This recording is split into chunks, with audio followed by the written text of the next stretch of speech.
కూడా మీ ముందుంచే ప్రయత్నం చేస్తుంది వైఆర్టీవీ. తెలంగాణ రాష్ట్ర రాజకీయాలలో జరుగుతున్న కొన్ని అంశాలు, వాటికి సంబంధించిన పరిణామాలు ఏ విధంగా ఉన్నాయనేది కూడా చూసే ప్రయత్నం అయితే చేద్దాం. నిజంగా కూడా చాలా బాధాకరమైన విషయం. ఎందుకంటే హైడ్రా పేరుతో హైడ్రామా కొనసాగుతుంది అనేది చాలా క్లారిటీగా కూడా తెలంగాణ ప్రాంత బిడ్డలందరికీ కూడా అర్థమైపోయింది. ఎవరి కోసం హైడ్రా పుట్టింది, ఎవరి స్వార్థ ప్రయోజనాల కోసం హైడ్రా నడుస్తుంది, ఎవరి మెప్పు కోసం హైడ్రా నడుస్తుంది, ఎవరి జీవితాలను ఆగం చేస్తుంది హైడ్రా అనేది కూడా యావత్తు తెలంగాణ సమాజానికి కూడా ఇప్పటికే సమాజైపోయింది. ఎందుకంటే ఇతర రాష్ట్రాలలో జరిగే ఎన్నికల కోసం హైడ్రా జరుగుతుందా, లేకపోతే తెలంగాణ వద్దు అమరావతి ముద్దు అనే కోణంలో హైడ్రా నడుస్తుందా, ఏం జరుగుతుంది అనేది చూస్తే కూడా చాలా ఆశ్చర్యకరమైన, చాలా బాధాకరమైన సంఘటనలు అయితే వచ్చేసుకున్నాయి.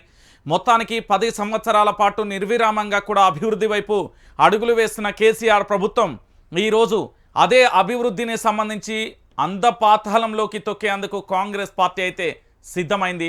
సో ఒక్కొక్కటిగా కూడా బ్రాండ్ ఇమేజ్ తగ్గుతుంది అని చెప్పడానికి కొన్ని వాస్తవాలు, నిదర్శనాలు కూడా నేను తీసుకుని వచ్చా. ఒకసారి చూడండి తెలంగాణ ప్రాంత బిడ్డలారా, నేను మాట్లాడితే యాజ్ ఎ జర్నలిస్ట్గా మాట్లాడిర్రు అని అంటారు, కానీ పదవిలో ఉండి కేంద్రంలో పదవిలో ఉన్న వాళ్ళు మాట్లాడితే ఏమంటారో ఒకసారి మీరే డిసైడ్ చేయండి. ఒకసారి చూడొచ్చు, ఎందుకంటే రాష్ట్ర వ్యాప్తంగా కూడా ఒక్కసారి చూద్దాం. నిన్న ఏం జరిగింది అంటే రివ్యూ మీటింగ్ జరిగింది. అంటే హైదరాబాద్కు సంబంధించిన ఎమ్మెల్యేలు, హైదరాబాద్కు సంబంధించిన పార్టీకి సంబంధించిన వాళ్ళందరూ నిన్న రివ్యూ మీటింగ్ చేసిరు. దేని మీద? హైడ్రా కూల్చివేతల మీద రివ్యూ మీటింగ్ జరిగింది.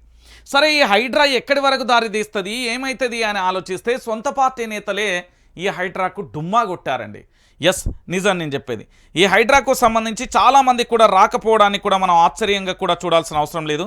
ఎందుకంటే ఎటు చూసినా కూడా పూర్తి స్థాయిలో తెలంగాణ రాష్ట్ర వ్యాప్తంగా కూడా హైడ్రా పేరుతోని ఆగమాగం చేస్తున్నాడు ముఖ్యమంత్రి అనేది యావత్తు తెలంగాణ సమాజానికి కూడా అర్థమైపోయింది. సో ఇప్పుడు ఈ హైడ్రా పంచాయతీ ఏందో ఒక్కసారి మనం తేల్చే ప్రయత్నం అయితే చేద్దాం. ఈ హైడ్రాకు సంబంధించి ఏం జరుగుతున్నది, ఎట్లెట్లున్నది అనేది చూద్దాం. ఒకసారి ఇక్కడ చూసిరు కదా, మీకేం కనబడుతుంది? పార్టీకి సంబంధించిన రాజకీయ నాయకుల ఫోటోలు, హస్తం గుర్తు, దాంతోపాటు హైడ్రా కూల్చివేతలకు సంబంధించిన ఒక ఫోటో అయితే ఇక్కడ మీ అందరికి కనబడుతుంది. ఒకసారి చాలా క్లారిటీగా కూడా చూడండి. సో ఇది చూసిరు కదా, కాంగ్రెస్లో హైడ్రా హడల్, సీఎం సమావేశానికి నగర ఎమ్మెల్యేలు డుమ్మా. అర్థమైందా? రాష్ట్ర ముఖ్యమంత్రి యనుమల రేవంత్ రెడ్డి గారు సమావేశం పెడితే హైదరాబాద్కు సంబంధించిన ఎమ్మెల్యేలు హాజరు కాలేదు. ఎందుకు హాజరు కాలేదు అనేది ఒకసారి మీకు చెప్పే ప్రయత్నం చేస్తా చూడురి. బీఆర్ఎస్ నుంచి కాంగ్రెస్లో చేరిన వాడుకోరా, ఎవరు బీఆర్ఎస్ నుండి కాంగ్రెస్ పార్టీలో చేరిన ఈ పెద్ద మనుషులు ఎవరెవరైతే ఉన్నారో ఆ పార్టీకి సంబంధించి కన్నతల్లి పార్టీని పాలుదాయి రొమ్ము గుద్దినట్టుగా ఇతర పార్టీలలోకి వెళ్ళిన ఎమ్మెల్యేలకి ఇలా వాళ్ళ పార్టీది అంటున్నది. ఇప్పుడు ఏంది, ఈ బీఆర్ఎస్ పార్టీలో గెలిచి బీఆర్ఎస్ పార్టీకి సంబంధించి పూర్తి స్థాయిలో ఆలన పాలన చూసి పెద్దోన్ని చేస్తే ఇలా వేరే పార్టీ పోతే ఆ పార్టీడు కూడా దంతాండి, ఇటు కాకుంటాయిండు అటు కాకుంటాయిండు. ఒకసారి మీరు చూడరు, బీఆర్ఎస్ నుంచి కాంగ్రెస్లో చేరిన వారు ఎవరెవరు ఈరోజు నిన్న జరిగిన సమావేశానికి హాజరు కాలేదంటే దానం గారు హాజరు కాలేదు, గాంధీ గారు హాజరు కాలేదు, ప్రకాష్ హాజరు కాలే, గూడెం గారు హాజరు కాలే. మొత్తానికి నలుగురు హాజరు కాని పరిస్థితి కనబడ్డది. అయితే ఈ నలుగురికి సంబంధించి కాస్త నేను ఆరా తీసే ప్రయత్నం చేసిన. ఈ నలుగురు పంచాయతీ ఏంది, ఈ నలుగురు ఎందుకు ఏం చేస్తున్నారు అనేది ఒక్కసారి చూసే ప్రయత్నం చేసిన. దానం నాగేందర్ ఆల్రెడీ కాంగ్రెస్ పార్టీ నుండి పార్లమెంటు సభ్యుడిగా పోటీ చేసి ఓడిపోయిన వ్యక్తి, మీ అందరికీ తెలిసిన వ్యక్తే. అయితే ఈయన హైడ్రాకు సంబంధించి ఏం చేయలేకపోతున్నాడు. ఇప్పటికే అతని మీద కేసులు, ఎఫ్ఐఆర్లు నమోదవడం, దాంతోపాటు వాళ్ళ చోట్ల బిల్డింగ్లన్నీ కూల్చివేసిన పరిస్థితి, అధికారులు ఇవాళ ఉంటారు రేపు పోతారు, నేను స్థానికుల్ని, నేను హైదరాబాద్ కా భాష అన్నట్టుగా పెద్ద పలుకులే బలికి కొండంత రాగం తీసి ఏనో వడ్డట్టు అయిపోయింది దానం పరిస్థితి. ఇప్పుడు దానం ఎట్లున్నది అంటే, ఇన్నాళ్ళేమో మంచిగా విశాలంగా సముద్రంలో ఎంజాయ్ చేసినట్టు ఉండే, ఇప్పుడు పోయి బాయిల పడ్డ కప్పలెక్క అయిపోయిండు. ఏం చేయాలనో ఎటు పోవాలనో కూడా ఆయనకు అర్థం కాని పరిస్థితి కనబడుతుంది. ఈ హైడ్రా పేరుతోని తన సొంత అసెంబ్లీ సెగ్మెంట్కు సంబంధించి అక్కడి ప్రజలకు అన్యాయం జరుగుతూ ఉన్నా, వాళ్ళ ఇండ్లను కూల్చేస్తూ ఉన్నా కూడా ఏమీ చేయని నిస్సహాయ స్థితిలో ఉన్న పెద్ద మనిషి ఈయనే. ఇక గాంధీ గారు, ఇక పేరుకైతే గాంధీ కానీ ఆయన కూడా ఏం చేస్తలేడు అనేది మనందరికీ తెలిసిన విషయమే. ఇక దాంతోపాటు ప్రకాష్ అన్న పరిస్థితి ఏంది, ఏదో ఆదర ప్రభుత్వం మారింది, అధికారంలోకి వచ్చిన ఏదో జరుగుతుంది అంటే ఏమి లేదురా నాయన అన్నట్టుగా ఈయన పరిస్థితి కూడా అయిపోయింది. ఇక గూడెమన్నను బెదిరిచ్చిళ్ళు, భయభ్రాంతలకు గురి చేసిళ్ళు, ఆగమాగం చేసిళ్ళు, అటు ఇటు చేసి మొత్తానికి కాంగ్రెస్ పార్టీలో జాయిన్ అయ్యాను. ఇప్పుడు కాంగ్రెస్ పార్టీలో జాయిన్ అయిన ఈ నేతల మాట ఏంటి అంటే, ఇన్నర్ ఫీలింగ్ ఏంది అంటే ఎందుకన్నా వచ్చినాంరా ఈ పార్టీ సల్లగుండా, ఎవడి కోసం వచ్చినో ఎందుకోసం వచ్చినో, కాంగ్రెస్ పార్టీలోకి వచ్చి మనం తినే కూల మనమే మన్ను పోసుకున్నాం కదా అనేది వాళ్ళ యొక్క లోపల డిస్కషన్ జరుగుతున్న పంచాయతీ. అయితే హైడ్రా పరిణామాలకు సంబంధించి పూర్తి స్థాయిలో సమావేశం నిర్వహిస్తే వీళ్ళ పార్టీకి సంబంధించిన ఎమ్మెల్యే అంటే కాంగ్రెస్ పార్టీ నుంచి బీఆర్ఎస్ పార్టీ నుంచి కాంగ్రెస్లోకి వెళ్ళిన వారు, కాంగ్రెస్ పార్టీకి సంబంధించిన వారు కూడా కొందరు హాజరు కాని పరిస్థితి కనబడుతోంది. ఇక హైడ్రా పరిణామాలతో సమీక్షకు దూరంగా ఉన్నారు. సీఎంపై గుర్రుగా ఉన్న ఎమ్మెల్యేలు భారీగా నష్టపోతున్నామని శాసనసభ్యులు. ఇక దానంపై కేసు నమోదు చేసిన కమిషనర్ సొంత పార్టీ నేతలతోనే రేవంత్ సమీక్ష. ఇక హైకమాండ్కు ఫిర్యాదు, ఆ హైడ్రాను ఆపాలంటూ కూడా వినతి పత్రాన్ని అందజేసిన పరిస్థితి కనబడుతుంది. మీ అందరికీ ఇక్కడ ఫోటో మాత్రం బ్రహ్మాండంగా కనబడుతుంది కదా. ఇగో ఈ ఫోటో, ఇది హైడ్రాకు సంబంధించి పూర్తి స్థాయిలో మీరు హైడ్రాకు సంబంధించిన ఫోటో చూస్తున్నారు కదా, బ్రహ్మాండంగా కనబడుతున్నది కదా. ఈ హైడ్రా సంబంధించి ఆపాలని వీళ్ళ కాంగ్రెస్ పార్టీకి సంబంధించిన నేతలు 118 మంది లేఖలు రాసిల్లట. కొంతమంది ఫోన్లు చేయడం, కొంతమంది బతలాడడం, కొంతమంది బామాడడం, కొంతమంది ఇక రకరకాలుగా ఉంటాయి కదా. ఒకడు లంచాలు ఇస్తాడు, ఒకడు లుచ్చా పని చేస్తాడు, అన్నీ చేస్తాడు. మొత్తానికి హైడ్రాను ఆపాలంటూ సొంత పార్టీ నేతలలోనే తిరుగుబాటు మొదలైందట. ఈ ఎమ్మెల్యేలకు సంబంధించి కూడా హైదరాబాద్కు సంబంధించిన ఎమ్మెల్యేలతో పాటుగా మరికొంతమంది కూడా ఈ హైడ్రా ఇంకెక్కడెక్కడికి విస్తరిస్తుందో తెలియదు. విస్తరిస్తే మా పరిస్థితి ఏంది అంటే చాలామంది నేతలు కూడా తలలు పట్టుకుంటున్న పరిస్థితి కనబడుతుందట. ఆల్రెడీ తెలంగాణ రాష్ట్ర వ్యాప్తంగా కూడా ఇప్పటికిప్పుడు మళ్ళొక్కసారి అసెంబ్లీ ఎన్నికలు జరిగితే కాంగ్రెస్ పార్టీకి గుండుసున్నా తప్ప ఏం రాదా అనేది ప్రధానంగా చెప్పారు. ఎందుకంటే వీళ్ళు చేసింది ఏమీ లేదు. 100 రోజుల పరిపాలనలో 6 గ్యారంటీలు 13 అంశాలు నెరవేరుస్తామని చెప్పిన ఈ పార్టీ అవి పక్కన పెట్టి, దాని తర్వాత ప్రజలకు ఇచ్చిన హామీలను పక్కన పెట్టి, ఆఖరికి ప్రజలు నివసించే ఇండ్లకు నోటీసులు ఇవ్వకుండా కూల్చేస్తున్న పరిస్థితి కనబడుతుంది.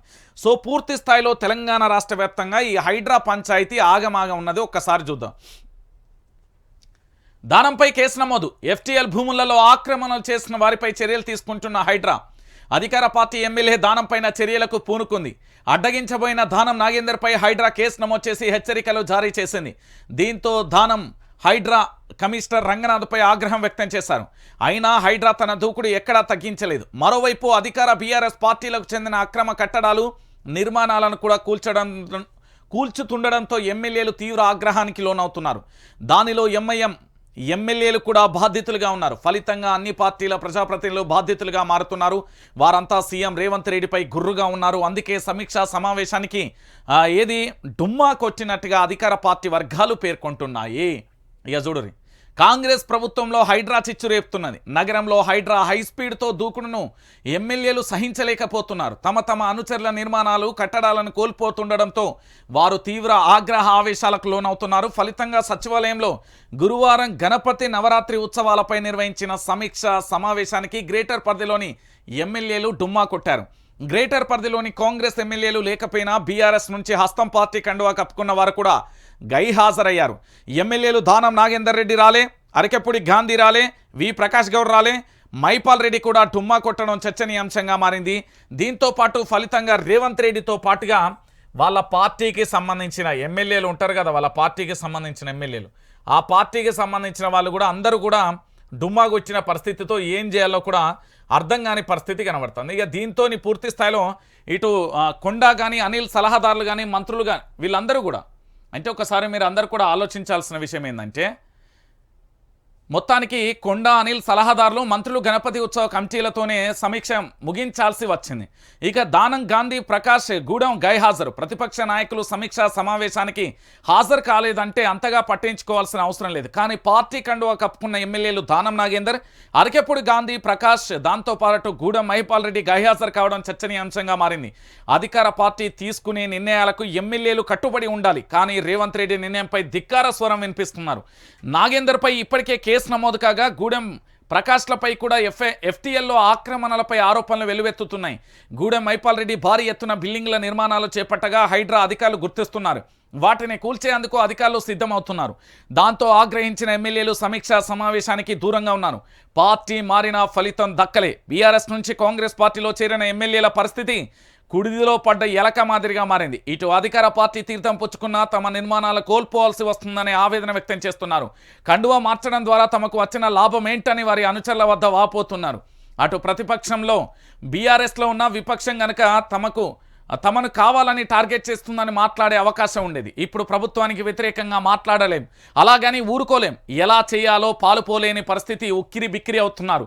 తాము మాట్లాడే పరిస్థితి లేదు. ఒకవేళ మాట్లాడినా ఎవరు పట్టించుకునే అవకాశం లేదు. పైగా ప్రభుత్వం తీసుకునే నిర్ణయాలకు అధికార పార్టీ ఎమ్మెల్యేలే కట్టుబడి ఉండకపోతే ఎలా అన్న ప్రశ్న ఉత్పన్నమవుతుంది. వారు ఆవేదన వ్యక్తం చేస్తున్నారు. దీంతో వీళ్ళు ఏం చేసిల్లంటే హైడ్రాకు ఫిర్యాదు చేసిల్లు. హైకమాండ్కు సంబంధించి ఈ హైడ్రా సంబంధించిన చర్యలన్నీ హైకమాండ్కు ఫిర్యాదు చేసిల్లు. ఎట్లా అంటే హైడ్రాను ఆపాలంటూ ఆ దిశగా రేవంత్ రెడ్డిని ఆదేశించాలంటూ కొందరు మంత్రులు ఎమ్మెల్యేలు ఇప్పటికే అధిష్టానం వద్ద పంచాయతీ పెట్టినట్లుగా సమాచారం. అధికార పార్టీలో ఉన్నప్పుడు తమ నిర్మాణాలను కూల్చేస్తే తమకు ప్రతిపక్షంలో ఎమ్మెల్యేలు ఏంటి తేడా అని వారు హైకమాండ్ వద్ద గోడు వెలబోస్తున్నారు. కూల్చివేతలు ఇలాగే కొనసాగితే పార్టీలో అందరూ రేవంత్కు వ్యతిరేకంగా మారిపోతారని వారు అగ్రనాయకత్వానికి తెలిపినట్లుగా తెలుస్తుంది. వీలైనంత వరకు హైడ్రాను అరికట్టి ముఖ్యంగా తమ నిర్మాణాల జోలికి రాకుండా ఉండాలని వారు వేడుకున్నట్టుగా తెలుస్తున్నది. ఇక్కడి వరకు మీకు సినిమా అర్థమైపోయింది కదా. అయితే ఇప్పుడు అసలు సినిమా వేరు. తెలంగాణ రాష్ట్ర వ్యాప్తంగా ఈ హైడ్రా పంచాయతీ ఏ తారాస్థాయికి చేరింది అంటే ఎవ్వరి మాట వినే స్థాయిలో కూడా లేదు. ప్రస్తుతానికి సంబంధించి చాలామంది కాంగ్రెస్ పార్టీకి సంబంధించిన కొంతమంది అంటే నేతలకు సంబంధించిన ఇండ్లను కూడా కూల్చివేస్తున్న పరిస్థితి అయితే కనబడుతుంది. దానికి సంబంధించి ప్రధానంగా కూడా ఒకరిద్దరు కాదు, ఈ హైడ్రా పంచాయతీ ఏ స్థాయిలో మారిపోయిందంటే ఎటువైపు చూసినా ఒకటే అంశం కొనసాగుతుంది. ఇక్కడ పూర్తిగా కూడా హైడ్రాకు సంబంధించి తీసుకునే చర్యలు సొంత పార్టీ ఎమ్మెల్యేల తిరుగుబాటుకే మొదలైంది. అయితే ఈ ప్రశ్న, ఈ హైడ్రా మాట ఎక్కడ ఉత్పన్నమైంది అంటే ఈ హైడ్రాకు వ్యతిరేకంగా ఎక్కడ ప్రశ్నలు ఉత్పన్నమైనాయంటే నిన్న జరిగిన ఒక సమావేశాన్ని మనందరం చూస్తాం. దానికి సంబంధించి ఒకసారి మీకు చూపెట్టే ప్రయత్నం చేస్తాం. హైడ్రా మీద తిరుగుబాటు ఎక్కడ వచ్చింది, ఎందుకు వీళ్ళు కాంగ్రెస్ పార్టీకి సముద్రంకు సంబంధించి కల్లోలం ఎందుకు మొదలైంది అంటే మీకు ఒక అంశాన్ని చూపెట్టే ప్రయత్నం చేస్తాం. ఒక్కసారి ఇది చూద్దాం. చూసినాక ఏమవుతుంది ఏం కథ అనేది మీరు చూడరు. దాని తర్వాత ఏంది అనేది మీరే చెప్పురు. ఇగో నిన్న ఏమైంది అంటే ఇగో ఇదే కదా, రైట్. ఈ హైడ్రా పంచాయతీ విన్న తర్వాత ఈ ఫోటోను చూస్తే మీకు అర్థం కావాలి. ఎందుకు అంటే దీంట్లో చాలా విచిత్రమైన అంశాలు చోటు చేసుకుంటున్నాయి. హైడ్రా పంచాయతీ ఏంది అంటే హైడ్రా హైదరాబాద్ వరకే పరిమితమైతే పర్వాలేదు. ఎఫ్టీఎల్లో కట్టిన నిజమైన అక్రమాలు తొలగించే పరిస్థితి ఉందా అంటే లేదు. హైడ్రాకు సంబంధించి బఫర్ జోన్లో కట్టిన నిర్మాణాలు తొలగించే ఉందా అంటే అది లేదు. ఈ హైడ్రామా చేస్తున్నది అనేది చాలా క్లియర్ కట్గా కూడా యావత్తు తెలంగాణ సమాజానికి అర్థమైపోయింది. సో దీంట్లో ప్రధానంగా ఎక్కడైతే హైడ్రా చిచ్చు మొదలైందో హైదరాబాద్లో, ఈ హైడ్రా చిచ్చు మొదలైన వాళ్ళందరూ కూడా ఇక్కడికి క్యూ కడుతున్నారు. ఈ నేత ఎవరో తెలుసు కదా మీ అందరికీ, కెప్టెన్ ఉత్తమ్ కుమార్ రెడ్డి అండి. మళ్ళీ చూడండి ఈయనెవరు, కెప్టెన్ ఉత్తమ్ కుమార్ రెడ్డి. ఇక్కడ మాట్లాడుతున్నది కోమటిరెడ్డి రాజగోపాల్ రెడ్డి. వాస్తవం ఏంది అనేది ఒకసారి మీరు ఆలోచించాలి. ముఖ్యమంత్రి గారు, మంత్రి గారు, మీరు ఇప్పుడు మంత్రి అయ్యారు, రేపు పొద్దుగల భవిష్యత్తులో ముఖ్యమంత్రి అవుతారు, మీకు అర్హతలు ఉన్నాయి. ఎందుకంటే నా నాలుక మీద పుట్టుమచ్చలు ఉన్నాయి, ఖచ్చితంగా నీ అన్నది జరుగుతుంది, మీరు భవిష్యత్తులో ముఖ్యమంత్రి అవుతారు అంటూ నిన్న రాజగోపాల్ రెడ్డి ఇదే డైలాగ్ను ఒక వేదిక మీద అన్నాడు. ఎందుకు అన్నాడో చెప్పాలా? అయితే ప్రపోజల్ ఇప్పుడు ఏంది అంటే కాంగ్రెస్ పార్టీలో ఉన్న చాలామంది నేతల చుట్టూ ఎమ్మెల్యేలు తిరిగిర్రట.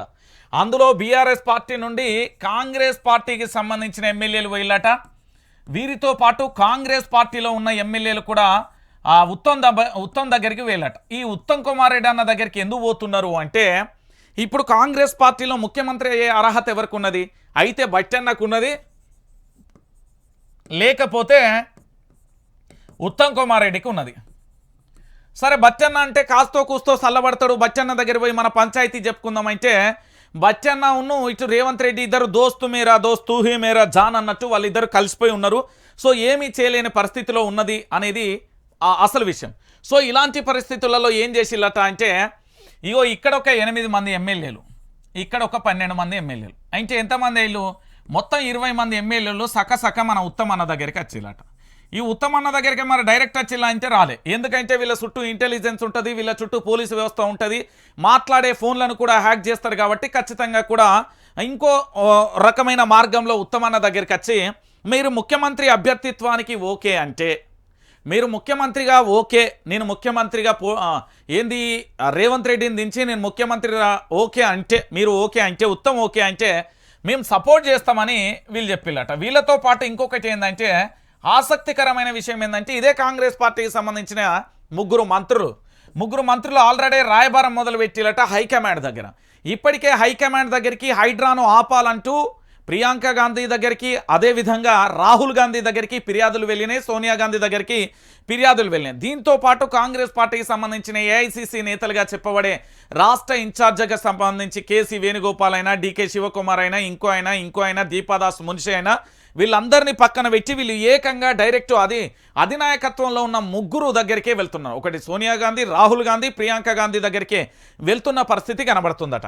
సో దీంట్లో భాగంగానే ఈ చర్చ జరుగుతున్నప్పుడు ఇప్పుడు ఏం చేయాలి అనేది ఆలోచిస్తున్నారట. ఎందుకు అంటే ఇప్పుడు మీరు ముఖ్యమంత్రి అభ్యర్థిత్వానికి సపోర్టు మేము చేస్తాం, మాకు ముఖ్యమంత్రిగా రేవంత్ రెడ్డి వద్దు అనే కోణంలో మేము అందరం జయగొడతామని చెప్తూ వచ్చిల్లట. సరే మీరేదంటే నేను ఊకుంటున్నా, ముఖ్యమంత్రి పీఠం వస్తానంటే నేనేమన్నా అద్దంటానా అని ఉత్తమన్న అన్నాడట. ఇక ఈ పంచాయతీ ఎక్కడ దాకా పోయిందంటే నిన్న ఏకంగా హైదరాబాద్కు ఓ పెద్ద మనిషి వచ్చిండు. మరి వార్తాపత్రికలలో ఎక్కడన్నా రాసిర్రా లేదా అనేది ఒకసారి చెక్ చేద్దాం. చెక్ చేసిన తర్వాత ఆ పెద్ద మనిషి ఎవరో ఏం కథ అనేది మీకు చెప్పే ప్రయత్నం చేస్తాను. ఎందుకంటే నేను పెద్ద మనిషి వచ్చిండు, మొత్తం ప్రెస్ మీట్ పెట్టిండు, మాట్లాడిండు, పోయిండు. మరి అక్కడ ఏంది ప్యాలెస్, మన ప్యాలెస్ ఉంటుంది కదా, ప్యాలెస్ దగ్గరికి పోయిండు, రాచరిక దాంట్లో మొత్తం ఉన్నాడు, బస చేసిండు అనేది వార్తలు కూడా వినబడుతున్న పరిస్థితి కనబడుతుంది. ఆయననే రాబర్ట్ వాద్రానా ఎవరు ఆయన పేరు, ఆయననే ఆ పెద్ద మనిషి వచ్చిండు అనేది ఒక మాట. ఇక అయితే ఇక్కడ జరిగే విషయాలు ఏంది అనేది ఒక్కసారి చెప్తే ఎక్కడన్నా రాసిర్రా అనేది చూస్తాను. ఎవరు రాయలే పాపం మా వాళ్ళకి షేల్ని వచ్చినట్టున్నాయి. ఇక సప్పుడే కూకుందాంలే. ఇది అంతా జర్నలిజం, ఎక్కడ అంతా లత్తకొరేది జర్నలిజం నాది, ఇంకా మొత్తం ఎప్పుడో చంపేసిల్లు దాన్ని. అయితే వీళ్ళందరూ అక్కడికి పోయిన తర్వాత వీళ్ళు ఏం చేసిల్లు అంటే ఈ హైడ్రాకు పంచాయతీని మొదట్లోనే ఆదిలోనే తుంచివేయాలని మొదలు పెడితే వీళ్ళు ఊకుంటున్నారా అంటే ఊకోని పరిస్థితి కనబడుతుంది. సో ఇలాంటి పరిస్థితులలో ఉత్తమన్న పేరు తెర మీదకి వచ్చిందనేది మనకున్న విశ్వసనీయ వర్గాల సమాచారం.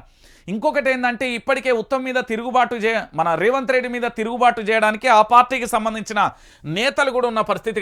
అయితే ఇలాంటి పరిస్థితులలో ఇప్పుడు కొత్త చర్చ ఏంటంటే కాదు, ఇప్పుడు కాంగ్రెస్ పార్టీకి మనం సపోర్ట్ చేస్తే వచ్చేది ఏమీ లేదు, మరి ఇదే బీఆర్ఎస్ పార్టీకి సపోర్ట్ చేస్తే మనం మంత్రి పదవులు అన్న అత్తయ్యట కదా అనేది చర్చ మొదలైంది. ఇక్కడ మీరు ఒకసారి ఆలోచించాలి. ఇప్పుడు కేసీఆర్ అద్భుతంగా పరిపాలించాడు, కేసీఆర్ ఏదైనా మొండిగా పోతాడు, సో మనకి ఏం జరగదు, సో కేసీఆర్ తలుచుకుంటే ఏదైనా అవుతుంది అనే కోణంలో వెళ్ళిపోయిన పరిస్థితి కనబడుతుంది. సో వీళ్ళు ఏం చేసిల్లంటే ఉత్తమన్న దగ్గర పోయిన 12 మంది పాత కాంగ్రెస్లు, కొత్తగా వచ్చిన 8 మంది, మొత్తం 20 మంది కలిసి ఉత్తమన్న నో అన్నాడు అనుకో, ఒకవేళ మనం బీఆర్ఎస్ దగ్గరికి పోదాం, బీఆర్ఎస్కు సపోర్ట్ చేద్దాం, మనం పార్టీ మారదాం, అవసరమైతే కొత్త ప్రభుత్వాన్ని అయినా ఏర్పాటు చేసుకుందాం. కేసీఆర్ అంటే గజముండి కాబట్టి ఏదైనా చేస్తాడు, తాను అనుకుంటే చేయాలనుకుంటే మనల్ని కాపాడతాడు, ఏదైనా చేస్తాడు, మంచి చేస్తాడు, ఏదైనా చేస్తాడు అనే కోణంలో అడిగిపోయినరట. సో మరి ఇప్పుడు ఈ లుకలుకలు ఎక్కడ దాకా పోయినాయంటే ఇంటెలిజెన్స్ కూడా అందని పరిస్థితి కనబడతాను. మర్చిపోయినా నిన్న చెప్పుడు ఏంటంటే నిన్న తెలంగాణ రాష్ట్ర వ్యాప్తంగా సెంట్రల్ బ్యూరో ఆఫ్ ఇన్వెస్టిగేషన్ వచ్చిందనే వార్తలు అయితే వినబడుతున్నది. మరి సిబిఐకి సంబంధించి హైదరాబాద్లోనే ఉంది అని పలు కేసులకు సంబంధించి చూస్తున్నారు అనేది తెలిసే అవకాశం అయితే నాకు అందింది. మరి దాంట్లో నిజాలు ఏంటి, ఏం జరగబోతుంది అనేది కూడా మనం చూడాల్సిన పరిస్థితి అయితే కనబడుతుంది. దానికంటే ముందు మొత్తానికి కొత్త ప్రభుత్వం 365 రోజుల తర్వాత ఏర్పడుతుంది అనేది కొంతమంది గుసగుస పెట్టుకుంటున్నారు కాంగ్రెస్ పార్టీకి సంబంధించిన నేతలు. ఈ హైడ్రా ఎంతవరకు దారి తీస్తుంది, ముఖ్యమంత్రి పీఠాన్ని వదులుకునేలా చేస్తుందా అనేది కూడా మనం వేచి చూడాల్సిన పరిస్థితి కనబడుతుంది. సో ఉత్తమన్న నిన్న గిదే కదా, ముఖ్యమంత్రి ఉత్తమ్ కుమార్ రెడ్డి నా నాలుకపై మచ్చలు ఉన్నాయి, రానున్న రోజులలో జరిగేది ఇదే. కోమటిరెడ్డి రాజగోపాల్ రెడ్డి సంచలన వ్యాఖ్యలు కాంగ్రెస్లో చర్చనీయాంశంగా మారిన ఎమ్మెల్యే కామెంట్స్. అయితే ఇంకొకటి ఏంటంటే ఇప్పుడు మీ అందరికీ తెలుసు నల్గొండ జిల్లా ఇంచినేనో కోమటిరెడ్డి బ్రదర్స్ లేదా జానారెడ్డి ఎప్పుడైతే తాను ఓటమి పాలైపోయిండో వాళ్ళ కొడుకులను రాజకీయ అరంగేట్రం చేపించిండు.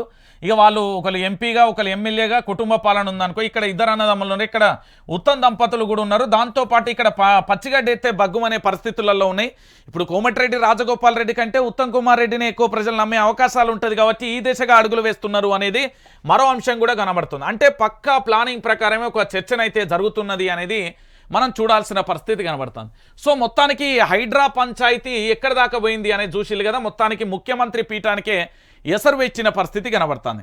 ఇక దాంతోపాటుగా నిన్న ఈటల రాజేందర్ అన్న ఓ ముచ్చట చెప్పిండని, ఈటల రాజేందర్ భవిష్యవాణి చెప్పిండు. భవిష్యత్తు బీజేపీదే. బీజేపీ ఎంపీలు లక్ష్మణ్, ఈటల రాజేందర్ 2028లో ఎగరనున్న కాషాయ జెండా సభ్యత్వ నమోదు అధికారానికి పునాది, 50 లక్షల సభ్యత్వం అధిగమించాలి, పార్టీలో మోర్చాలది కీలక పాత్ర అంటూ కూడా చెప్పిన పరిస్థితి కనబడుతుంది. అయితే ఇప్పుడు భారతీయ జనతా పార్టీ నిజంగా భారతీయ జనతా పార్టీ తలుచుకుంటే ఏదైనా జరుగుతుంది. ఇది వాస్తవం. అంటే ప్రభుత్వాన్ని కూల్చేయడంలోనైనా, ప్రభుత్వాన్ని నిలబెట్టడంలోనైనా, పార్టీలను విలీనం చేసుకోవడంలోనైనా, పార్టీలను తన్ని రోడ్డు మీద పడేయడంలోనైనా భారతీయ జనతా పార్టీకి అత్యంత కీలకమైన చరిత్ర ఉంది. దాని గురించి మనం మాట్లాడుకోవాల్సిన అవసరం. 2028లో తెలంగాణలో భారతీయ జనతా పార్టీ అనేది రాదు.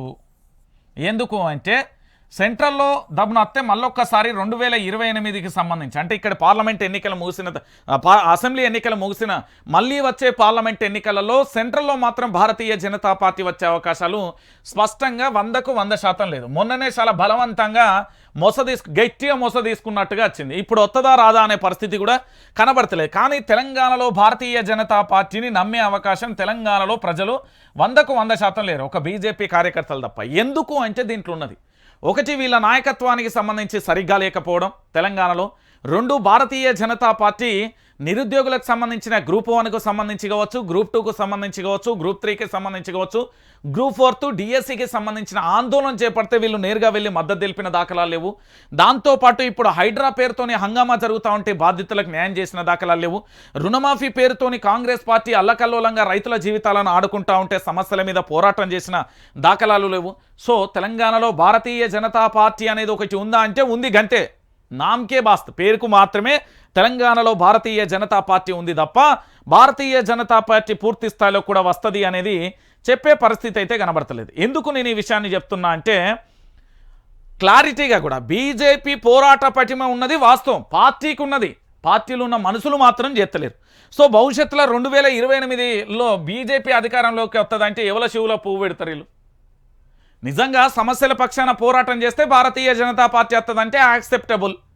కానీ 2028లో వీళ్ళు ఏ విధంగా వస్తారు? ఇప్పటికే కాంగ్రెస్ పార్టీకి సంబంధించిన సొంత నేతలే లొల్లి పెట్టుకుంటున్నారు.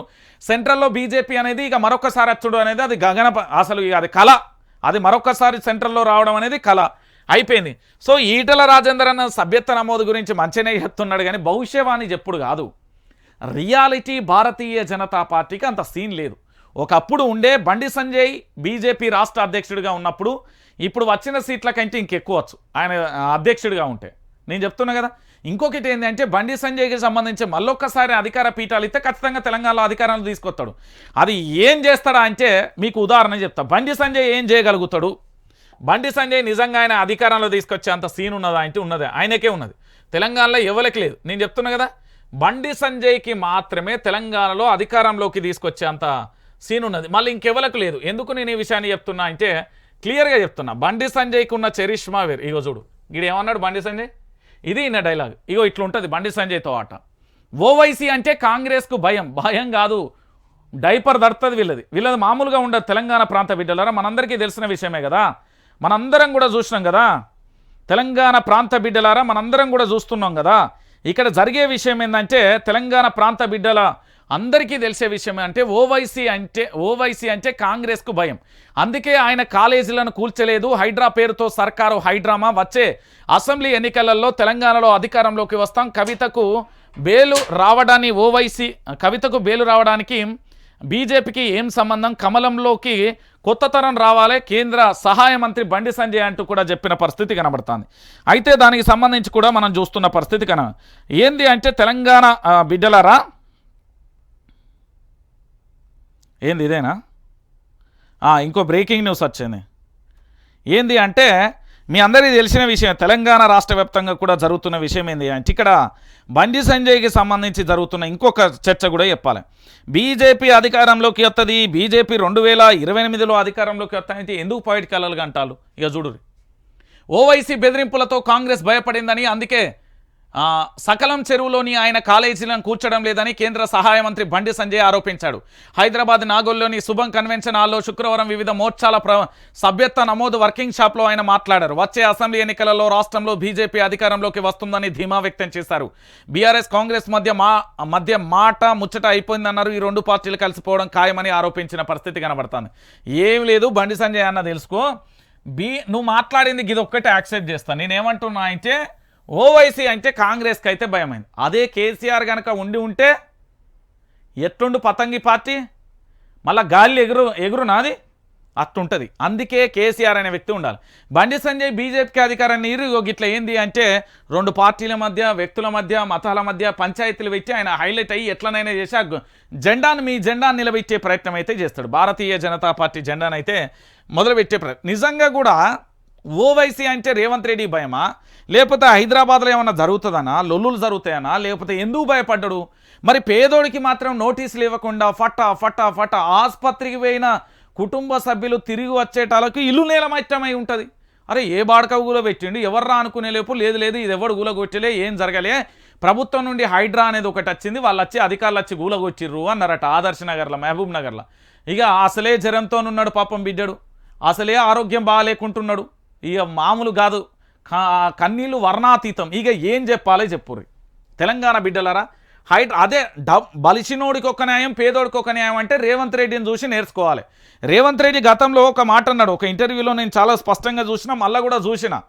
ఏం చూసినా అంటే కుర్చేసుకొని కూకొని ఇంటర్వ్యూ ఇస్తాడు. మా ఇంట్లో కూడా ఉంటుందా అనవతి, డబ్బున్నోడిని లోపలి రమ్మంటాం, డబ్బు లేనోని గేట్ అవతల రమ్మంటాం అంటే నిజమే. నీకు భయం ఉన్నోడిని లోపలి రమ్మంటావు, నువ్వు ఎవరికి భయపడతావు అంటే ఓవైసీకి అయితే భయపడతావు. క్లియర్ కట్టు. నువ్వు సకలం చెరువులోని మహిళా ఫాతిమా కాలేజీకి సంబంధించి ఏదైతే ఉందో ఈ ఓవైసీ బ్రదర్స్ కాలేజీ, అది కూలగొచ్చిన రోజు నువ్వు నిజమైన తోపు అని నేను ఒప్పుకుంటా.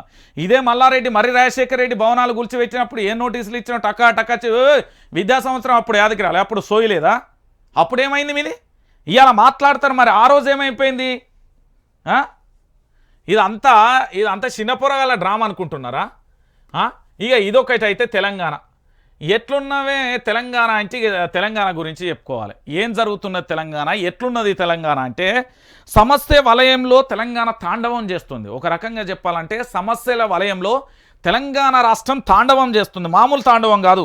మీరు ఎటువైపు చూసినా ఎక్కడ చూసినా కూడా తెలంగాణలో సమస్యలతోని ఆగమాగమైపోతున్నది. మీకు ఒక్కొక్క సమస్యను చాలా క్లారిటీగా చెప్తాయి నూరి. ఇక్కడ చూడరు, ఈ ఫోటోని చూడాలి ఫస్ట్. మీరు ఈ ఫోటో చూసినాక మాట్లాడుకుందాం. ఇదేంది? ఈ రాష్ట్రం అంతా డెంగ్యూ ప్రబలి ప్రైవేటు దవాఖానలలో బెడ్లు కూడా దొరకని పరిస్థితి ఉండగా భూపాలపల్లి జిల్లా మహదేవ్పూర్ సర్కార్ దవాఖానలో ఇట్లా పశువులు తిరుగుతున్నాయి. ఇక చూడరు తెలంగాణ ప్రాంత బిడ్డలారా, దవాఖానాలలో పశువులు తిరుగుతున్న పరిస్థితి ఫోటో ఇది. ఇక మన దామోదర్ రాజ్యనరసింహన్న ఏడున్నాడో, ఆసుపత్రులకు రక్షణ ఏడున్నదో, మన వైద్య మంత్రి ఏడున్నాడో, మరి ముఖ్యమంత్రి గారు ఏం చేస్తున్నారో అంటే ఈ ఫోటోను చూస్తే మాత్రం క్లారిటీగా అర్థమైపోతుంది. ఓకేనా? ఇది ఇక్కడ అర్థమైపోయిందా తెలంగాణ ప్రాంత బిడ్డలారా? ఇక ఇదొకటి అయిపోతే ఇంకొక విషయం ఏంది అంటే ఇక చూడరు, ఇక్కడ కుటుంబం సాకుగా రుణమాఫీ చేయకపోవడాన్ని నిరసిస్తూ జగిత్యాల జిల్లా వెల్లుల్లలో చెవిలో పూలతో కుటుంబ ధృవీకరణ పత్రాన్ని అధికారులకు అందజేస్తున్న రైతు మారు మురళీధర్ రెడ్డి. ఏంది అంటే కుటుంబాన్ని వంక చూపెట్టి రుణమాఫీ చేయలే, ఈ సన్నాసులు మాకు చెవుల పువ్వు పెట్టిర్రు అని చెప్పే పరిస్థితి. నిన్న ఒక్కరోజు 24 గంటలలో తెలంగాణలో ఏం జరిగింది అంటే ఇది పరిస్థితి. ఒకటి దవాఖానాలలో పశువులు రావడం, ఇంకోటి కుటుంబం సాగు చూపెట్టి ఇది, ఇంకొకటి ఏంటంటే ఎరువుల కోసం, యూరియా కోసం అన్నదాతలు అగచాట్లు పడుతున్నారు. వరంగల్ జిల్లా రాయపత్రి మండలం కేంద్రంలోని ప్రాథమిక వ్యవసాయ సహకార సంఘం వద్ద 40 గ్రామాలకు చెందిన రైతులు శుక్రవారం యూరియా కూపన్ల కోసం ఇలా బారులు తీరారు. రోజంతా క్యూలో నిలబడితే ఆధార్ కార్డుకు 5 యూరియా బస్తాలే ఇస్తున్నామని వాపోతున్న పరిస్థితి కనబడుతుంది. కేసీఆర్ ఉన్నప్పుడు ఇవి కనబడ్డాయా? ఫ్రీగా ఎట్లా అంటే దూరం లెక్క ఇట్లా పోయి హాయిగా యూరియా బస్తీ పట్టుకొని పోయేది. ఇప్పుడు మళ్ళొక్కసారి ఇలాంటి పరిస్థితి వచ్చింది. ఇక ఇంకొక పక్కన వసతి గృహంలో పురుగులన్నం. రంగారెడ్డి జిల్లా పాలమాకుల కస్తూర్బా గాంధీ హాస్టల్లో విద్యార్థులు శుక్రవారం రోజుకెక్కారు. పురుగుల అన్నం పెడుతున్నారు అని అడిగితే కొడుతున్నారని విద్యార్థి. ఎవర్రా కొట్టనీకి? ఎవడు నువ్వు? ఎవర్రా హౌలే? ఎవర్రా నువ్వు కొట్టనీకి? విద్యార్థులను కొట్టడానికి ఏం బలిసిందా? ఒళ్ళు బలిసిందా? మదమెక్కి కొట్టుకుంటున్నారా? విద్యార్థులను కొట్టే హక్కు ఎక్కడిది అసలు? ఏ రాజ్యాంగంలో ఉంది విద్యార్థులను కొడితే? విద్యార్థులను కొడితే కఠిన చట్టాలు ఉన్నాయి. ఇది ఒకటి తెలుసా? సోయి ఉన్నదా? విద్యార్థుల మీద చెయ్యేస్తే వాని బట్టలు ఇప్పి కొట్టుర్రి. నేను చెప్తున్నా కదా. ఇక మళ్ళీ ఇంకొక అన్ని అర్హతలున్న గృహజ్యోతికి దరఖాస్తు చేసుకున్న 6 నెలలుగా కరెంటు బిల్లు వస్తూనే ఉన్నాయని ఆవేదన వ్యక్తం చేశారు జగిత్యాల పట్టణానికి చెందిన బీడీ కార్మికురాలు మౌనిక. ఇప్పుడు 6 నెలల కరెంటు బిల్లు ఒకేసారి కట్టాలంటూ ఒత్తిడి చేస్తున్నారని వాపోయిన పరిస్థితి. గృహజ్యోతి అటకెక్కింది అని చెప్పడానికి ఇది ఒక నిదర్శనం. ఏం చేయరు ఈ కాంగ్రెస్ సన్నాసులు, ఏం చేయరు. తెలంగాణను ఆగమాగం చేస్తారు, అడివడివి చేస్తారు, మీరు చూస్తూనే ఉంటారు. ఇక దాంతోపాటు పోరుబాట రైతన్న పాదయాత్ర రుణమాఫీ పేరుతో తమకు జరిగిన అన్యాయంపై ఆదిలాబాద్ రైతులు పోరుబాట పట్టారు. తాన్సీ మండలం కప్పర్ల నుంచి పాదయాత్ర చేపట్టిన రైతులు మండల కేంద్రంలో ధర్నా నిర్వహించారు అంటూ కూడా ఇక్కడ ఒక అంశం. ఇక వానాకాలం కూడా వరి ఎండిపాయ. సూర్యాపేట జిల్లా తిరుమలగురి మండలంలో కరువు ఛాయలు నెలకొన్నాయి. ఎస్ఆర్ఎస్పీ కాలువ ద్వారా ప్రభుత్వం చెరువులో నింపకపోవడంతో ఎండిన వరిపైను చూపెడుతున్న మరికుంట తండా రైతు భానోతు యాకూబ్ అంటూ కూడా చెప్తున్న పరిస్థితి. ఇక పేదల బస్తీపైకి రేవంత్ బుల్డోజర్. ఓవైపు అధికార పార్టీ నేతలకు నోటీసులతో సరిపెడుతున్న హైడ్రా, పేదల ఇండ్లకు మాత్రం బుల్డోజర్లను తోలుతున్నది. శుక్రవారం హైదరాబాద్లోని రామ్నగర్ మనమ్మ బస్తీపై బుల్డోజర్లు విరుచుకుపడ్డే ఆక్రమణలకు సాకు చూపి నివాసాలను కూల్చివేశారు అంటూ కూడా చెప్పిన పరిస్థితి కనబడుతుంది. ఇక ఇంతకంటే దారుణం ఏమన్నా హామీలు గామన్. ఇగో ఈ ఒక్క టైటిల్ చాలు ఈ గుంపు మేస్త్రి గాని పని అయిపోనీకి. ఈ పరిపాలన చేస్తాడు. హామీలు ఘనం, అమలు మోసం, ప్రజలకు ఆగం, తెలంగాణ ఆగమనం. ఇక చూడరి ఇంత ఘోరం. కేవలం 24 గంటలలో తెలంగాణలో జరిగిన బాధాకరమైన సంఘటనలు ఇవన్నీ. ఎరువులు అందుతలేవు, రుణమాఫీ అయితే లేదు, కరెంటు బిల్లు, బుల్డోజర్లు. బలిసినోడికి మాత్రం పక్కా నోటీసులు ఇస్తున్నారండి తెలంగాణ ప్రాంత బిడ్డలారా. ఎవడైతే బలిసి ఉన్నాడో, ఎవడైతే ఆర్థికంగా రాజకీయంగా పలుకుబడి ఉన్నాడో వానికైతే నోటీసులు ఇస్తాళ్ళు. కానీ నిన్న రామ్నగర్లో మాత్రం కూల్చివేసుడే అరే బట్టలు ఉన్నాయిరా నాయన, అలా ఇంత సమానం ఉన్నదిరా అంటే జర తీసుకుంటాంరా నాయన ఆగుర్రా అంటే నడు పోలీసు వాళ్ళని పెట్టి ప్రహార పెట్టి కనీసం ఇక వాళ్ళ చూడు తుక్కు చేసేస్తున్నారు. ఇది బలిసినోడి ప్రభుత్వం. రేవంత్ రెడ్డి ప్రభుత్వం అంటే బలిసినోడి ప్రభుత్వం, గుర్తుపెట్టుకోండి. మళ్ళా అడగకూరి ఈ ప్రభుత్వం తెలంగాణ ప్రాంత బిడ్డలకి ఏం చేయదనేది గుర్తుపెట్టుకోవాలి. ఇదేం సర్కారు పాలన, ఇదేం సర్కారు. కేసీఆర్ మళ్ళీ వస్తే మంచిగుండు. కాంగ్రెస్ ప్రజాప్రతినిధుల మనసులో మాట. పరిపాలనలో ప్రభుత్వం విఫలమైందని ఆవేదన అంచు కూడా చూడొచ్చు. మొత్తానికి కేసీఆర్ డబ్బును ప్రేమించడు. కల్వకుంట్ల చంద్రశేఖరరావును నేను ఇప్పటివరకు అంటే కలవలే. తెలంగాణ ఉద్యమంలో కలిసిన, తెలంగాణ ఉద్యమంలో కల్వకుంట్ల చంద్రశేఖరరావు తెలుసు. ఎందుకంటే మా కాకతీయ యూనివర్సిటీ వచ్చినప్పుడు, వరంగల్ వచ్చినప్పుడు, సూర్యాపేట పోయినప్పుడు, నల్గొండ పోయినప్పుడు, కరీంనగర్, ఆదిలాబాదు, నిజామాబాదు, హైదరాబాదు, రంగారెడ్డి ఇట్లా జిల్లాలకు పోయినప్పుడు సభలు పెట్టేది, సింహగర్జనలను పెట్టేది. అప్పుడు కల్వకుంట్ల చంద్రశేఖరరావుతో ఉన్న అప్పుడు వేరే ఉద్యమం కాబట్టి అప్పుడు మంచిగా ఉండే. నేను చెప్తున్నా కదా, కేసీఆర్ అనే వ్యక్తికి అసలు డబ్బు మీద వ్యామోహం ఉండదు. ఇది తెలుసుకోరు ఫస్ట్. కేసీఆర్ అనే వ్యక్తి ఎసుంటాడు అంటే కుండబద్దలు వచ్చే మనిషి, కడుపులు ఏం దాసుకోడు. ఆయన జీవితం ఎంత మీరు అనుకుంటున్నట్టుగా ఈ దొంగ సన్నాసులు, ఈ బామ్మార్దులు ప్రచారం చేసి తప్ప కేసీఆర్ అంతా ఏది పెద్ద డబ్బుకు ఆపసోపాలకు ఓడైన. మీరు చూడు ఓడిపోయిన తర్వాత వాళ్ళ ఫామ్ హౌస్, ఇక మనం అంటే బాయిలు శిల్కలు అంటాం, ఆడ ఇల్లు కడితే అది ఫామ్ హౌస్ అయిపోతుంది, గంతే తేడా. ఫామ్ హౌస్ అనే పేరు చెప్పేసి కల్వకుంట్ల చంద్రశేఖరన్ నానా రకాలుగా పెట్టిందిగా. తుమ్మ చెట్టు మీద కుర్చీ ఏది ప్లాస్టిక్ చైర్ వేసుకొని ఆడ కూర్చున్న పరిస్థితి. పేపర్ చదువుకుంటూ ఊకుంటున్నాడు కల్వకుంట్ల చంద్రశేఖరరావు. కేసీఆర్కు డబ్బు పిచ్చి ఉండదండి, గుర్తుపెట్టుకోరు. డబ్బు అవసరం లేని వ్యక్తి ఎవరైనా ఉన్నారా అంటే కల్వకుంట్ల చంద్రశేఖరరావు. ఆయనకు ఎప్పుడూ తెలంగాణ అభివృద్ధి, కేసీఆర్ ఏం చేసిండు అనేది నేను ఆరాధించిన. నిన్న కేసీఆర్కు సంబంధించి ఆరాధిస్తే 2001లో ఉద్యమాన్ని మొదలుపెట్టిన, 2009లో తెలంగాణ రాష్ట్రం వస్తుందన్నా, 2014లో రాష్ట్రం ఏర్పడితే ఎట్లా అనేది 3 సంఘటనలకు సంబంధించి ఉద్యమం ఇక్కడి వరకు ఓకే, మొత్తానికి తెలంగాణ రాష్ట్రం ఇస్తారు. సరే ఇచ్చిన తర్వాత మన రాష్ట్ర పరిస్థితి ఏంది అనేది వీళ్ళు అడిగితే ఏంది అక్కడ ఉన్న మేధావులు కానీ, జేఏసీ నాయకులు కావచ్చు, ఇతరత్ర ప్రజా సంఘాలు కావచ్చు, పౌర హక్కుల నేతలు కావచ్చు, అందరు కావచ్చు అడిగిన తర్వాత జరిగిన చర్చ ఏంది అంటే, ఇక్కడ కల్వకుంట్ల చంద్రశేఖరరావు అందరిని అడిగితే అవును సార్ తెలంగాణ కోసం అయితే పోరాటం చేస్తున్నాం, రాష్ట్రం అయితే వస్తుంది, నమ్మకం ఉంది. మరి వచ్చిన తర్వాత పరిస్థితి ఏంది అంటే ఎవ్వరు సమాధానం చెప్పలే. మనం 2014 తర్వాత రాష్ట్రం వస్తే మనం ఏదన్నాం, నీళ్లు, నిధులు, నియామకాలు, ఇదే కదా పంచాయతీ. ఈ 3 గురించి మనం చర్చ చేసుకోవాలి కదా, ఇది వాస్తవం.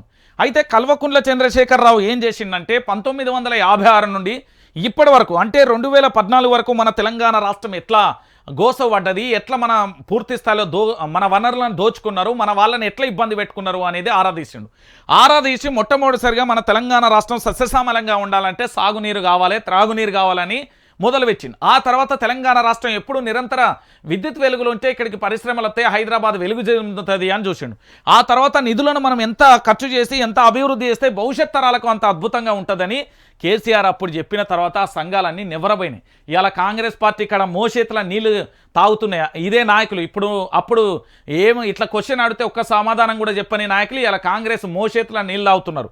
ఇక కేసీఆర్ చెప్పేటాలకు అబ్బర బిడ్డ కేసీఆర్ ఉండాలరా నాయన, కేసీఆర్ ఉంటేనే అభివృద్ధి అవుతుంది అంటే నిజంగా కూడా 1 కోటి ఎకరాల మాగానికి నీళ్ళు ఇచ్చే నిరంతరాయంగా కేసీఆర్ ఉన్నప్పుడు కరెంటు కోతలు లేకపోయా, రైతుల ఆత్మహత్యలు లేకపోయా, రైతుల కోసం ఏం చేయాలని రైతు పెట్టుబడి తీసుకొచ్చిండు, రైతు చనిపోతే ఎట్లా అని రైతు భరోసా తీసుకొచ్చిండు, ఇదే రైతుకు కుటుంబానికి ఏమన్నా కావాలని చెప్పేసి 10 లక్షల వరకు ఆరోగ్య బీమాను తెచ్చిండు, ఇదే కేసీఆర్కు సంబంధించి కేజీ టు పీజీ వరకు ఫ్రీ విద్యను పెట్టిండు.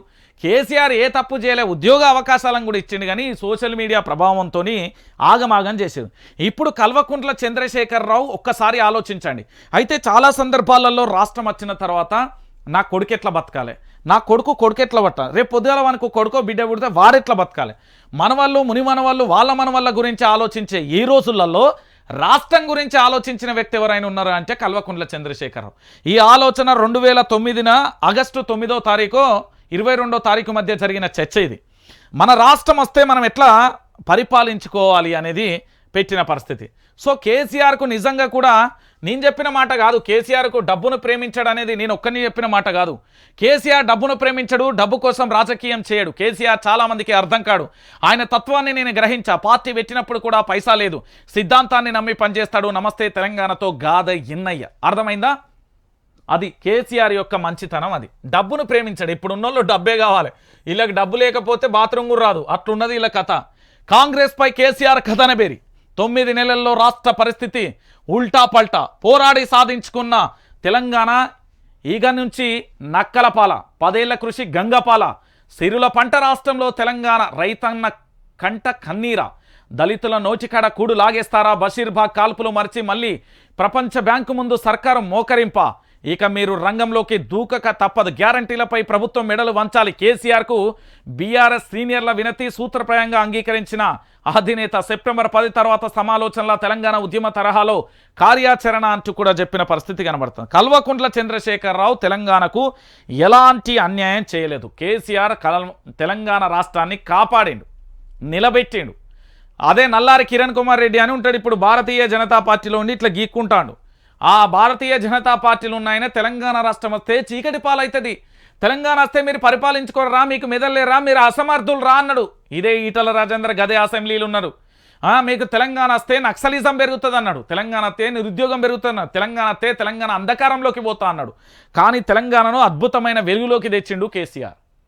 కేసీఆర్ కథన రంగంలో అడుగు పెడితే కానీ తెలంగాణ యొక్క చరిత్ర, తెలంగాణ యొక్క భవిష్యత్తు మారదు అన్న విషయం మాత్రం చాలా క్లారిటీ.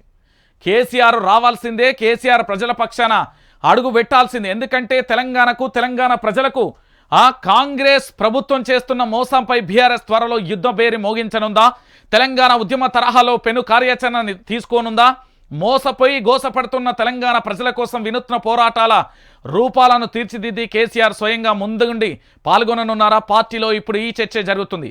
రేవంత్ రెడ్డి ప్రభుత్వానికి ఇచ్చిన సమయం ఇక చాలని, ఇక చూస్తూ కూర్చుంటే తెలంగాణ కుప్పగూలే ప్రమాదం ఉందని బీఆర్ఎస్ సీనియర్లు ఇప్పటికే కేసీఆర్ దృష్టికి తీసుకువచ్చారు. మీరు తెచ్చిన తెలంగాణ ఆగమైపోకుండా ఉండేందుకు మీరే స్వయంగా రంగంలోకి దిగాల్సిన తరుణం ఆసన్నమైంది. కాంగ్రెస్ మెడలు వంచి హామీలు అమలు చేయాల్సిన ప్రజలకు ఊరట కలిగించాల్సిన సమయం వచ్చింది. ఇంకా మనం మౌనం వహించడాన్ని ప్రజలు ఆమోదించడం లేదు అని సీనియర్లు కేసీఆర్కు విన్నవించినట్లుగా విశ్వసనీయ వర్గాలు, ఒకప్పుడు కేసీఆర్తో కొంత విభేదించిన పలువురు మేధావులు కూడా బహిరంగంగానే కేసీఆర్ ఉన్నప్పుడే బాగుండే, ఆయన రంగంలోకి దిగితే తప్ప కాంగ్రెస్ సర్కారు కదిలేలా, కాంగ్రెస్ సర్కారు కూలేలా లేదు అంటూ కూడా చెప్పిన పరిస్థితి స్పష్టంగా కనబడుతుంది. నేను చెప్తున్నా కదా, కేసీఆర్ అనే వ్యక్తి తెలంగాణ రాష్ట్రాన్ని తెచ్చిన తర్వాత, ఇప్పుడు నేనే ఉండనండి, నా తల్లిదండ్రులను నేను కరోనా నుంచి దవాఖానాల తర్వాత కాపాడుకున్న తర్వాత మళ్ళొక్కసారి వాళ్ళను చూసుకోకుండా ఉండాలి, వాళ్ళ జీవితాలు, వాళ్ళకి ఆరోగ్యం ఆగమైపోతుంటే మనం ఊకోం కదా, రక్షించుకుంటాం కదా. ఈరోజు తెలంగాణ అనేది ఆగమైన పరిస్థితి, ఆగం కాబోతుంది. ఇప్పటికే సగం 50లో 100% వీళ్ళు ఆగం చేసిలు. ఈ తెలంగాణను కాపాడాల్సిన బాధ్యత రాష్ట్రం తెచ్చినోడికే ఆ బాధ ఉంటుంది. ఉద్యమం సమయంలో ఇప్పుడు నేను లాఠీ దెబ్బలు తిన్నా, ఆ ఉద్యమం ఎందుకు చేయాల్సి వచ్చింది, ఆ తన్నులు ఎందుకు పడాల్సి వచ్చింది, నా కుటుంబం కోసమా, నా ఇంటి కోసమా, నా వాడ కోసమా, నా ఊరి కోసమా, అన్న జిల్లా కోసమా అంటే కాదు, తెలంగాణ రాష్ట్ర ప్రయోజనాల కోసం, మరొక భవిష్యత్తు కోసం, రానున్న తరాన్ని భవిష్యత్తు కోసం ఆనాడు తన్నుల పడి జైల పాలు పోయింది. అంటే కేసీఆర్ అనే వ్యక్తి ఉంటే ఖచ్చితంగా తెచ్చిన వ్యక్తి కేసీఆర్ కాబట్టి ఈ రాష్ట్రం ఇంకెట్లుంటే బాగుంటుంది అనేది ఆయనకే తెలుసు. ఈ రాష్ట్రం యొక్క ముఖ చిత్రం కానీ, ఈ రాష్ట్రం యొక్క భవిష్యత్తు కానీ, ఈ రాష్ట్రానికి సంబంధించి కేసీఆర్కు మాత్రమే తెలుస్తుంది, ఎవ్వరికీ తెలియదు. ఇది వాస్తవమైన విషయం. ఇక దీనితో పాటుగా ఇంకొక అంశాన్ని కూడా మీరు చూడుర్రి, ఒక్కసారి చూడుర్రి. ఇది ఎవడి పాలైంది రో తెలంగాణ, ఎవడేలుతున్నాడు రో తెలంగాణ అని ఇప్పుడు వాడాలి ఆ పాట. వాస్తవం. ఆదర్శనగర్ నిర్వాసితుడికి భోజనం అందజేస్తున్న శ్రీనివాస్ గౌడ్, నిజంగా వాళ్ళ కుటుంబాలు బిక్కుబిక్కుమంటూ కన్నీళ్లతోని అరణ్య రోదనతోని దావఖానాకు పోయి వచ్చేలోపు ఇల్లు కూలుతుందని ఎవ్వరూ కూడా ఊహించలే. వచ్చేలోపు ఇల్లు కూలింది, తినడానికి మెతుకులు లేవు, బట్ట మీద మన్నాయే, ఇంటి బియ్యంలో మన్నాయే, సామాన్లు కూలిపాయే, ఆగమాగమాడివి అయిపోయాయి. చాలామంది కూడా కన్నీళ్ళు పెట్టుకున్నారు నిన్న ఈ ఒక్క సంఘటన, ఈ వీడియోని చూసి చాలామంది, అంటే చాలామంది కన్నీళ్ళు పెట్టుకుంటున్న పరిస్థితి. పేదలను వదిలి పెద్దోళ్ళను వదిలి పేదోళ్ళపై పడతారా? అస్దుద్దీన్ ఓవైసీని వదిలేసిండు, పొంగులేటి శ్రీనివాసరెడ్డిని వదిలేసిండు, దాంతోపాటు పట్నం మహేందర్ రెడ్డిని వదిలేసిండు, వివేకంను వదిలేసిండు, చాలా మందిని వదిలేసి పేదోళ్ళ మీద పడుతుంది ఈ హైడ్రా బుల్డోజర్. ఇది డబ్బున్నోడిని మాత్రం వదిలేస్తున్నది. సామాన్లు తీసుకునే సమయం ఇవ్వలే, అర్ధరాత్రి కాలనీని కూల్చేస్తారా? మానవత్వం లేని కాంగ్రెస్ సర్కారు. మాజీ మంత్రి వి శ్రీనివాస్ గౌడ్, కాంగ్రెస్ ప్రభుత్వం మానవత్వం మరిచి వ్యవహరిస్తుందని అందులని కూడా చూడకుండా, ముందస్తు సమాచారం ఇవ్వకుండా మహబూబ్ నగర్లో వారి ఇళ్లను కూల్చివేసిందని మాజీ మంత్రి శ్రీనివాస్ గౌడ్ ఆగ్రహం వ్యక్తం చేశారు. ప్రభుత్వం పేదల విషయంలో ఒకలా, పెద్దల విషయంలో మరోలా వ్యవహరించిందని మండిపడ్డారు. తెలంగాణ సమాజం తలదించుకునేలా ప్రవర్తిస్తుందంటూ కూడా ఆవేదన వ్యక్తం చేసిన పరిస్థితి కనబడుతుంది. స్పోర్ట్స్ వెంచర్ కూల్చివేత బాధ కలిగించింది. కేంద్ర మాజీ మంత్రి పల్లం రాజు ఆవేదన అంటూ కూడా చెప్పిన పరిస్థితి కనబడుతుంది. ఇక చూడుర్రి ఎంత బాధాకరమైన విషయం అండి ఇది. పేదోళ్ళ ఇంటికాడ బువ్వ, వాళ్ళని నోటికాడ ముద్దను కూల్చేస్తున్న ఈ ప్రభుత్వం మనకు అవసరమా? ఇలాంటి లుచ్చా ప్రభుత్వం అవసరమా అంటున్నా. పేదోడికి నోటీసులు ఉండవు, బలిసినోడికి నోటీసులు ఉంటాయి. ఏమయ్యా రేవంత్ రెడ్డి, నీతి తప్పిన మనిషివి నువ్వు. నీకు నీతి లేదు, నీకు మానవత్వం లేదు. ఎందుకు నీతి లేదంటేనే డబ్బున్నోడి దగ్గర ఓవైసీ దగ్గర ఒక నీతి, మరి మా పేదోళ్ళ దగ్గర నీ నీతి ఏమైంది? చిచ్చి ఏం పరిపాలన రా నాయన గుంపు మేస్త్రి, నీ పరిపాలన సావు సల్లగుండా. ఎవని కోసం ఇది? హైడ్రా ఇటు చూడు, చెరువులో కాంగ్రెస్ నేతల వెంచర్లు. ఇప్పుడు చెప్పు. శ్రీశైలం హైవే పక్కనున్న సూరం చెరువును ఆక్రమించి నిర్వహిస్తున్న కేఎల్ఆర్ వెంచర్ ఆక్రమణలతో చెరువు నుంచి కాలనీలోకి ప్రవేశిస్తున్న వరద నీరు. శ్రీశైలం హైవే పక్కనే సూరం చెరువు సగం మాయం. చెరువును ఆక్రమించి వెలిసిన కేఎల్ఆర్కి మొత్తం 60.3 ఎకరాలలో ఉండాల్సిన చెరువు కబ్జాతో క్రమంగా కుచించుకుపోయిన పరిధి. వరద మార్గంలోనూ డ్రైన్ బాక్సులతోనూ నిర్మాణం. నేటికి FTL నిర్ధారించి ఐడి ఇవ్వాలని ఇరిగేషన్ శాఖ మొగ్గ దశలోని ఆక్రమణలను అధికారులు అరికడతారా అంటూ కూడా చెప్పిన పరిస్థితి కనబడుతుంది. సో మొత్తానికి ఇగో ఈ కేఎల్ఆర్ వెంచర్, ఇగో ఈయన సంగతి చూడు. నిజంగా మొగోళ్ళే అయితే, మూతి మీద ఉన్నది మీసమే అయితే, మనం తినేది అన్నమే అనుకుంటే ఫస్ట్ ఓవైసీ కాలేజీ, ఆ తర్వాత పట్నం మహేందర్ రెడ్డి, పొంగులేటి, ఆ తర్వాత వివేకంది, ఇగో ఇవి కూల్చేసి చూపెట్టుర్రి. మీ యొక్క నీతి నిజాయితీ ఏందో చూపెట్టుర్రి.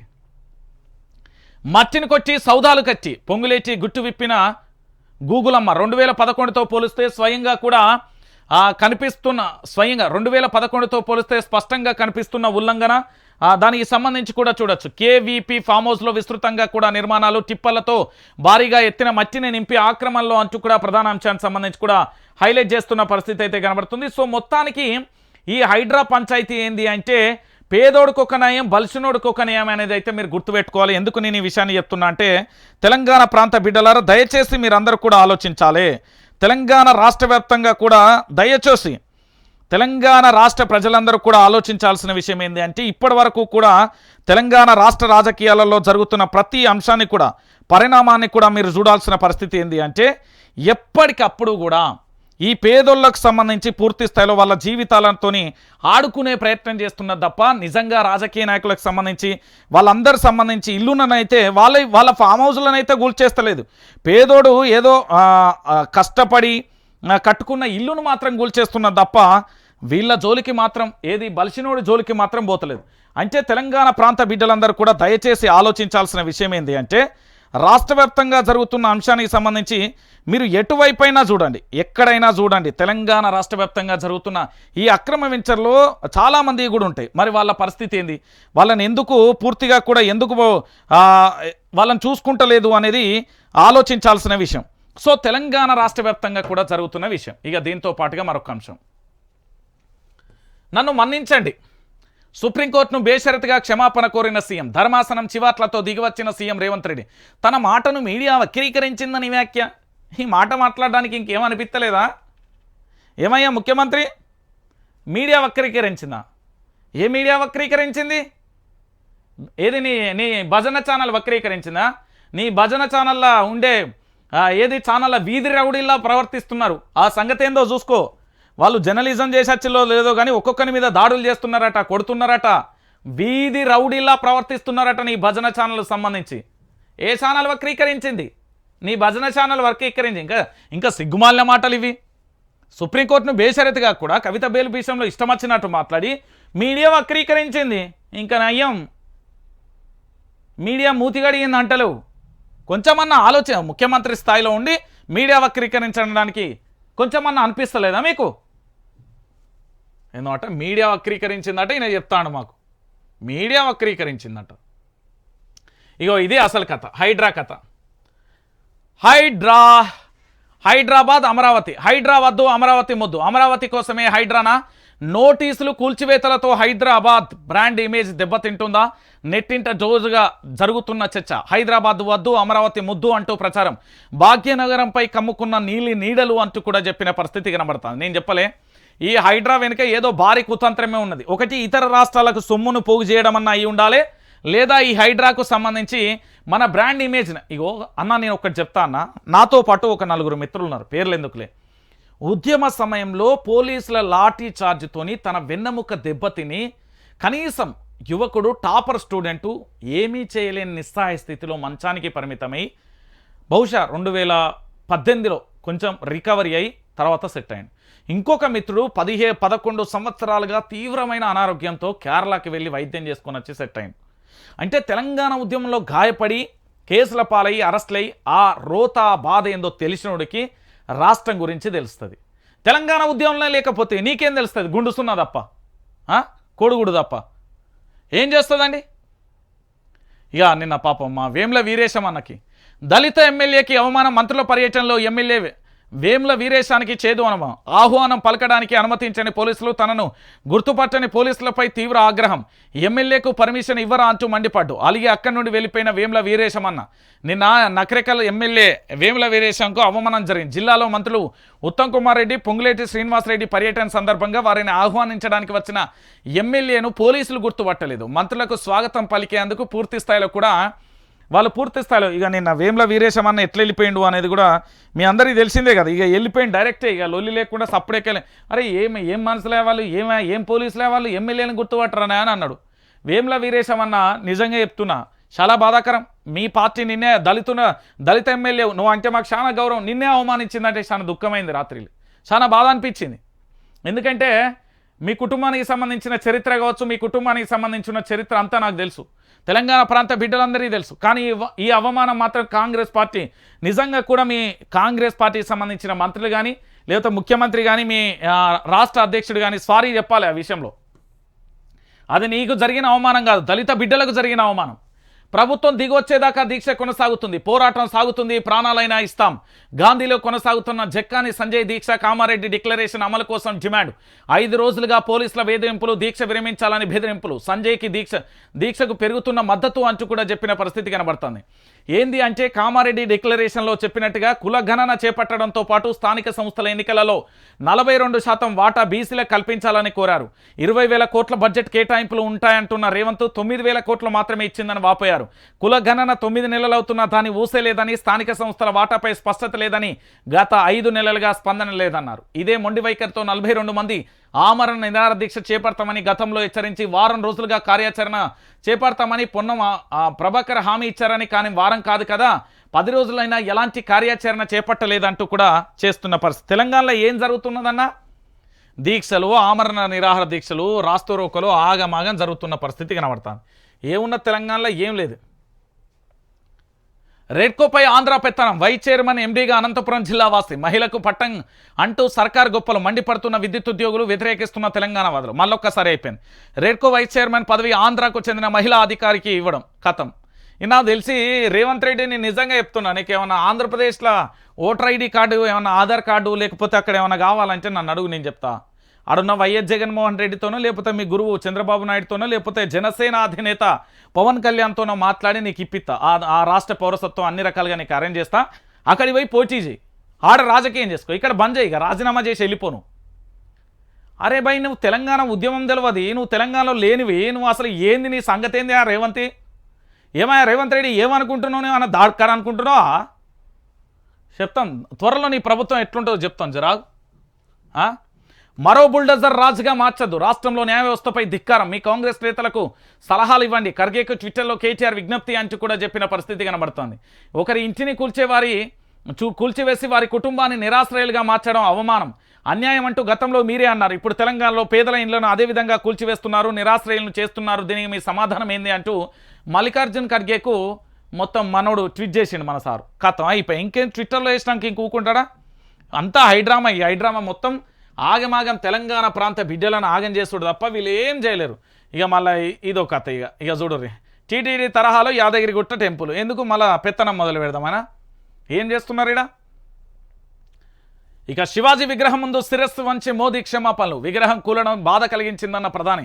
ఛత్రపతి దైవం లాంటివాడు, దేవుడి కన్నా గొప్ప ఏదీ లేదు, ఫిన్టెక్ రంగం ప్రోత్సాహానికి పాలసీలు తెచ్చాం, ఇందులో భాగంగానే ఏంజల్ ట్యాక్స్ రద్దు, మహారాష్ట్రలోని ఫాట్బాల్లో ప్రధాని పర్యటన, కంటైనర్ పోర్టు వధానా శంకుస్థాపన అంటూ కూడా మరో అంశానికి సంబంధించి హైలైట్ చేసింది. మొత్తానికి ఛత్రపతి ఆ విగ్రహాన్ని కూలింది మొన్న భారీ వర్షాలకు, దాంట్లో భాగంగా ప్రధాని మోదీ క్షమాపణలు చెప్తున్నారు. సార్ మాకు కూడా మా తెలంగాణలో ఆగమాగం అయిపోతున్నది, దాన్ని కూడా చెప్పుర్రి జర, దాని సంగతి కూడా చూడుర్రి జర. ఏంది అంటే మా తెలంగాణలో ఆగమవుతున్న పరిస్థితులను కూడా చూడుర్రి. ఇక చూడరు ఇంకేమున్న తెలంగాణ రాష్ట్ర వ్యాప్తంగా హిమాయసాగర్కి సంబంధించి బుల్డోజర్. నేను ఏం చెప్తున్నా అన్న అంటే తెలంగాణ రాష్ట్ర వ్యాప్తంగా ఈరోజు రాష్ట్రాలకు సంబంధించి జర్నలిజంలో మన ఛానల్ తప్ప ఎవరు లేడన్నా.